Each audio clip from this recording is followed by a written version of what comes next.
Goeiemôre, dit is Sondag die 16de April. Vandag is Palmsondag, ons vier die intog van Jesus in Jerusalem. Mag jy saam met ons opnuut God se liefde en God se teenwoordigheid in jou lewe ervaar. Mag jy, waar jy saam luister, beleef dat God ook daar is en met jou praat. Mag ons saam as gemeente ook God se teenwoordigheid beleef in ons saam wees, in ons saam leef in die wêreld. Ons tema vanoggend is God beweeg ons tot Hosannas. Ons gaan lees uit Lukas 19 vers 28 tot 40. Ons begin vanoggend Psalm 91 vers 15, waar die Here sê, julle sal my aanroep en ek sal julle antwoord. Ek sal by julle wees in julle nood.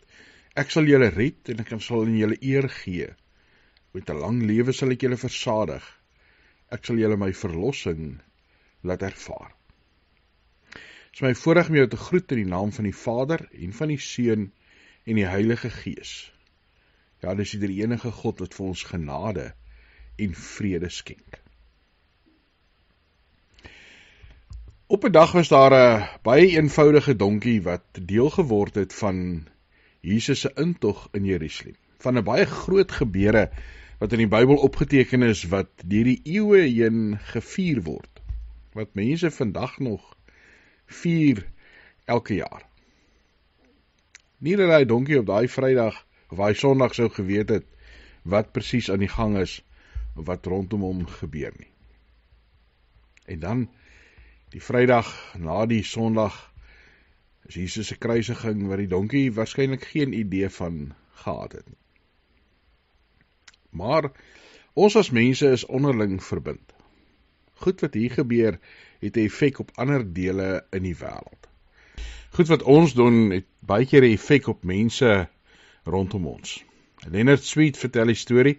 Hy bly op 'n klein eiland, Orcas, en hy sê naby sy eiland is 'n ander eiland, Shaw.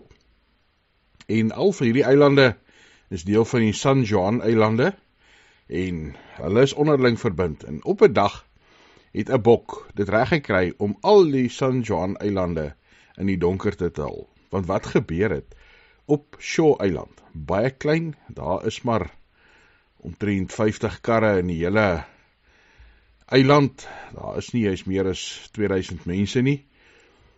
Op 'n dag besluit hierdie bok om oor die pad te loop en toe is daar 'n motoris wat nou die bok skielik sien uitswaai en die bok toe probeer red en dan ry hy in 'n kragpaal vas. Die bestuurder kom niks oor nie, maar die kragpaal breek en die transformer blaas en die hele San Juan eilande is in donkerte gehul. 'n Herstelspan moes smeek vir 'n boot om van Orcas af na Shaw toe te ry om die plek te gaan regmaak. Partykeer is dit 'n onbenullige ding, 'n bok wat 'n pad kruis wat 'n groot effek het op die wêreld. IBM besluit dat Bill Gates die regte tot sy eie sagte ware mag hou. Steve Jobs en 'n vriend van hom begin in 'n garage rekenaarmaatskappy. In 1967 doen Prof. Chris Barnard die eerste aardoortplanting. In 1974 maak Creepy Crawley 'n ding wat swembare skoonmaak en vandag is dit wêreldwyd so. Daar is baie interessante klein goedjies wat onbenullig gelyk het, wat 'n effek het op die wêreld. Jy al lang gedink dat jy self 'n effek kan hê in die wêreld. Dat 'n klein dingetjie wat jy kan doen 'n groot effek kan hê op mense rondom jou. Ons gaan vanoggend saam lees Lukas 19 vers 28. Voor ons lees, kom ons sluit die oë. Here, dankie dat ons kan saam wees as gemeente. Dat ons kan saam lees uit die woord, saam stil word en weet dat U God is. Here, wanneer ons die woord hoor, wanneer ons U nabyheid beleef, wanneer ons U sorg ervaar, U trou, mag ons lewens 'n loflied tot eer van U wees. Mag Hosannas op ons lippe wees, eer aan die koning van die konings. Mag ons ook nou, Here, in ons saam luister, U vereer en U verheerlik.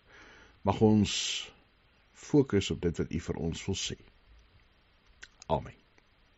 Lukas 19 vers 28. Nadat Jesus hierdie dinge gesê het, het hy voor hulle uitgeloop op pad na Jerusalem toe.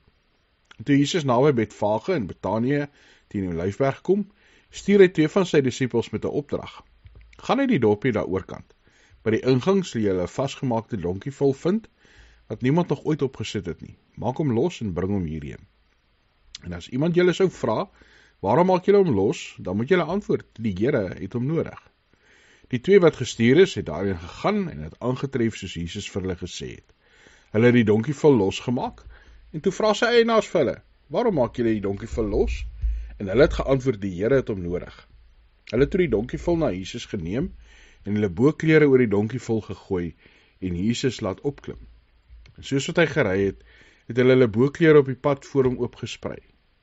Toe hy al teen die afdraande teen die Olyfberg kom, het die hele skare disippels God vol vreugde begin hardop prys oor die kragtige dade wat hulle gesien het. En hulle het uitgeroep, geseënd is die koning, hy wat kom in die naam van die Here, vrede in die hemel en heerlikheid in die hoogste. Sommige van die fariseërs en die skare het egter vir Jesus gesê, Meester, berus by u disippels. Maar hy het geantwoord, ek sê vir julle, as hulle stil bly, sal die klippe dit uitroep. Net tot sover wat ons vanoggend gaan lees. Vreemde ding wat hierso gebeur. By die Palmsondag is daar baie gemeentes oor die wêreld, baie kerke waar palmtakke gewaai word, waar gesing word, waar mense Hosanna liedere sing vir God, vir Jesus Christus. Vir ouens wat nie in die kerk is nie, mag dit dalk baie vreemd lyk, en vreemd wees as mense nou so skielik sou palmtakke rondswaai en sing. Jesus vra soms sy disippels om vreemde dinge te doen. Goed wat partykeer vir hulle en vir die wêreld om hulle onbenullig gelyk het. Hy vra vir hulle om vir hom bietjie kos te bring en daarmee voer hy 5000 mense. Hy vra sy disippels om te gaan visvang na hulle 'n baie onsuksesvolle nag gehad het. Jesus vra sy disippels om saam met randfigure, die tollenaars, die prostituie, die sondige mense van hulle tyd te gaan sit en saam met hulle te gaan eet. Jesus vra sy disippels om kalm te bly terwyl daar wille woeste storms rondom hulle is. Jesus vra sy disippels om alles wat hulle het, hulle veiligheid, hulle familie, hulle sekuriteit te los en hom te volg. En as Jesus so op die donkie inry in Jerusalem, dan vervul hy Sagaria 9 vers 9, waar sy juig, dogter van Sion, jubel, dogter van Jerusalem. Kyk, jou koning kom na jou toe. Hy is regverdig en die oorwinnaar. Hy is nederig. Hy ry op 'n donkie, op die hingsvol van 'n donkiemerrie. Konings in Jesus se tyd het nie geloop nie. Hulle het gery. En dan gewoonlik op 'n perd, of op 'n strydwa, of 'n koets, of iets wat wonderlik lyk en sy mag vertoon. Hier ry Jesus op 'n donkie, wat nie 'n dier van oorlog is nie. 'n Dier van vrede. En dis interessant die verhaal wat vertel word oor hoe die disippels die donkie gaan haal. Dat Jesus vir hulle sê, dis 'n jong donkie, niemand het nog op hom gery nie, maak hom los en bring hom hiernatoe. En as iemand sou vra, sê die Here het hom nodig. Nou donkies in Jesus se tyd was belangrike diere. Vandag dink ons dalk nie meer so baie van 'n donkie nie, maar donkies was belangrik want hulle het hard gewerk. Hulle is goeie pakdiere. Hulle is nie vinnig nie, en hulle was partykeer maar 'n bietjie hardkoppig, maar hulle kon 'n groot vrag vir 'n ver afstand dra, en hulle het baie jare lank geleef. So donkies was duur en belangrike besittings. En dan vra Jesus dat die disippels 'n vreemde donkie sommer net sal gaan haal. En hy weet die eienaar gaan dit bevraagteken, en die enigste antwoord vir die disippels vir die eienaar moes gee, dit was blykbaar genoeg, is sê die Here het hom nodig. Nou die vraag wat jy vir jouself vandag moet vra, as iemand in die middel van die nag in jou kar klim, en jy vra wat nou, en hulle sê vir jou die Here het hom nodig, gaan jy Hosanna sing, of gaan jy hulle met pepersproei spuit? Gaan jy Hosanna sing, of gaan jy die polisie bel, en gil en skree en op en af spring? Ek dink nie die frase die Here het nodig gaan vandag in ons wêreld baie mense oortuig om iets vir God te gee nie. Ons leef maar vandag ook in daai wêreld waar Hosannas baie vinnig in 'n kruisiging verander. Jesus het klaar Jerusalem ingery, die donkie is klaar gebruik en waarskynlik weer terug by sy baas gewees. Maar Jesus het nodig dat ons vandag nog sy voete sal wees. Dat ons vandag nog Hosanna sal sing in ons lewens. En dis die vraag van hoe lyk hierdie Hosannas in praktyk? Beteken dit dat ons op Palm Sondag in die strate moet gaan stap, palmtakke swaai en liedere vir God sing? Ja, dit kan dit beteken. Maar dit beteken uiteindelik baie meer as net dit. 'n Paar jaar terug was daar 'n film gewees wat gewys het hoe betekenisvol dit is dat mense aan mekaar verbind is en wat se effek ons in die wêreld kan hê. 'n Skoolseun, Trevor, het begin om iets te doen wat 'n verskil moet maak in die wêreld. 'n Onderwyser het gevra hulle om iets te gaan doen wat 'n verskil maak in die wêreld.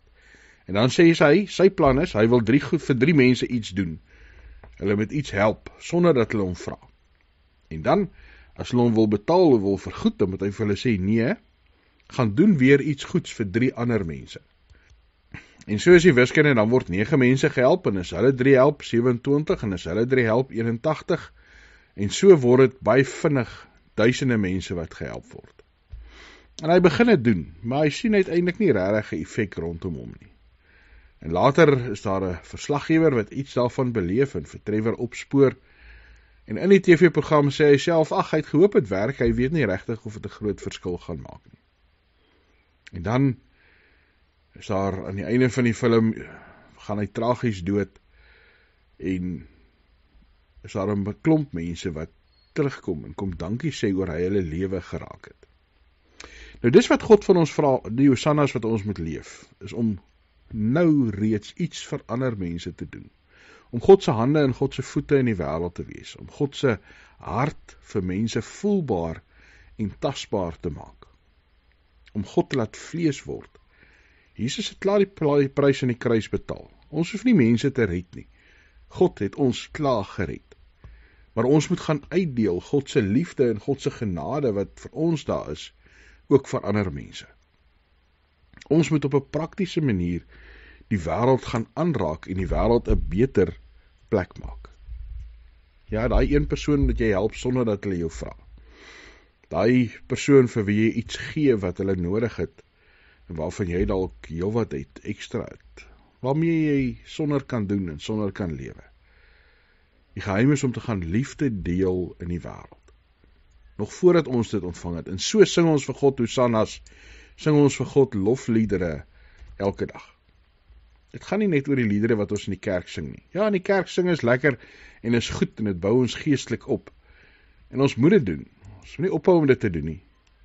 Maar ons moet ook gaan Hosanna sing in die wêreld. Ons moet ook gaan 'n verskil leef daar waar ons elke dag is. Daar waar ons elke dag werk, waar ons tussen ons vriende is, by die skool, waar ook al. En dat ons dan hierdie geheim met mekaar gaan deel. Want die geheim van 'n lewe van Hosannas is om vir ander mense Jesus se liefde te laat beleef. As ek hierdie geheim van God se liefde met 2 mense deel, en hulle deel dit weer met 2 ander mense, en dit hou het so aan, sal meer as 1 biljoen mense binne 20 dae hierdie geheim gehoor het. Binne 30 dae 1 biljoen mense sal weet dat God hulle lief het.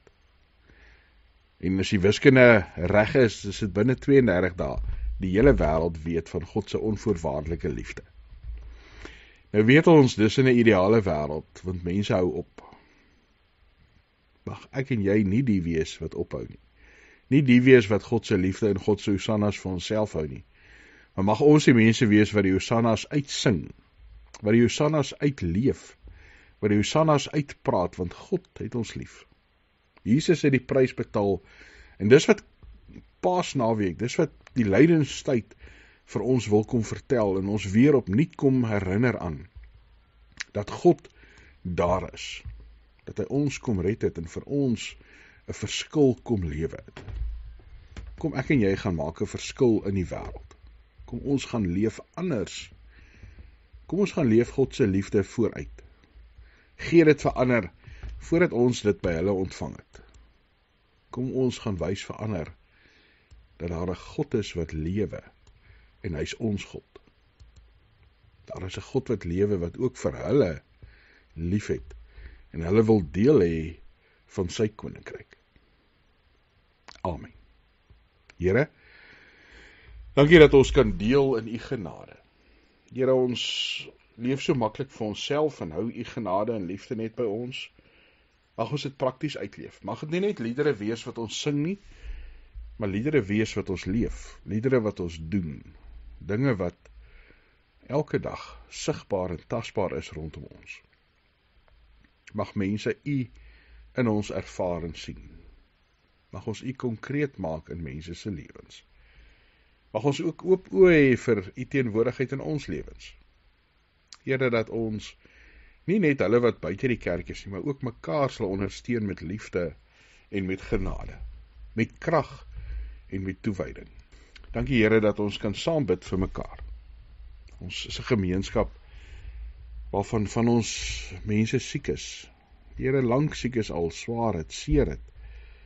Geef vir hulle verligting, genesing. Geef vir hulle hoop, nuwe krag. Here, ons is 'n gemeenskap waar mense hartseer is, geliefdes in die dood afgestaan het.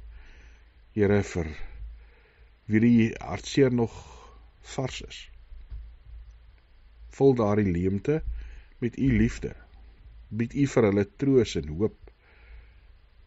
Here, ons bid vir mekaar as gemeente wat mense het wat sukkel finansiëel, mense wat sukkel emosioneel. Mense wat bang is oor wat rondom ons aangaan in die wêreld. Here, mag ons opnuut hoop, krag, wysheid van u ontvang.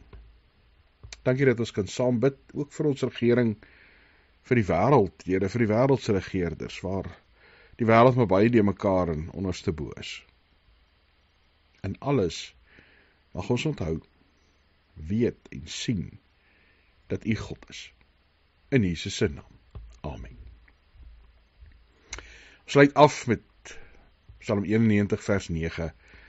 Die Here is my skuilplek. Onheil sal my nie oorval nie. Plaag sal nie naby my tent kom nie. Want hy sal sy engele opdrag gee om my te beskerm op al my paaie. Op my hande sal hulle my dra, dat hulle my voet nie teen 'n klip sal stamp nie. Amen. Oh